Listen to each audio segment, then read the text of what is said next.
अस्सलाम वालेकुम नाजरीन। खैबर पख्तूनख्वा में अली अमीन गंडापुर साहब पाकिस्तान तहरीक इंसाफ की तरफ से नामजद वज़ीर आला हैं। उन्होंने 2 दिन पहले सूबाई असम्बली में हल्फ उठाने के बाद जो बातें की वो बहुत अहम बातें थी।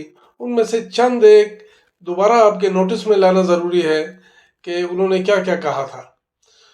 उन्होंने पहली बात ख़वातीन के बारे में की कि ख़वातीन को बहुत सारे हुकूक इस्लाम में हासिल हैं।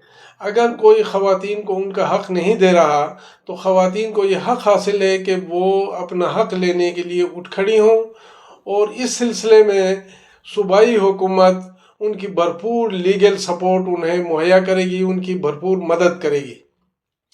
दूसरी बात उन्होंने ये की कि जितने भी हमारे सूबे के लोग बेरोज़गार हैं, वो जो टेक्निकल काम सीखना चाहते हैं उसमें सूबाई हुकूमत उनके लिए ऐसे हालात बनाएगी, ऐसी उनकी मदद करेगी कि वो टेक्निकल तालीम, टेक्निकल जो काम है वो सीख सकें और अपना रोटी रोज़ी कमाना उनके लिए आसान हो।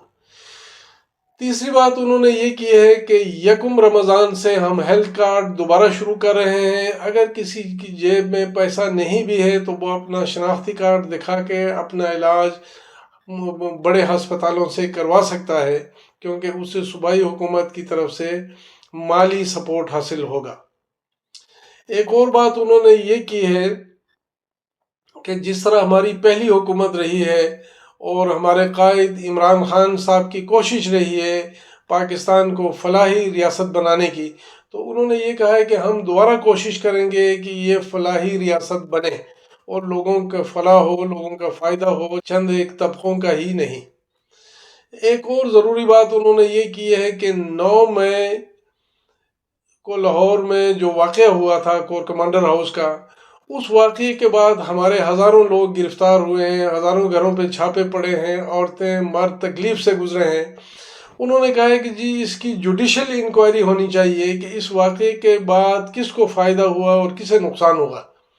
उन्होंने कहा कि इस वाक़े के बाद तहरीक इंसाफ को तो फ़ायदा तो कोई नहीं हुआ है, नुकसान ही हुआ है।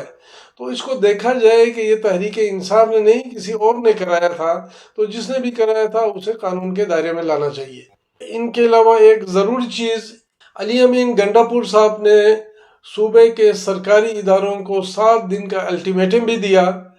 इन सरकारी इदारों में तकरीबन इंतज़ामिया और पुलिस शामिल है, और अपनी तकरीर में उन्होंने कहा है कि जिन्होंने जाली एफआईआरें लोगों के ख़िलाफ़ कराई हैं, घरों पर जाली छापे मारे हैं और जो जो नाइंसाफ़ी की है लोगों के साथ, मैं उन्हें वार्निंग देता हूँ 7 दिन का।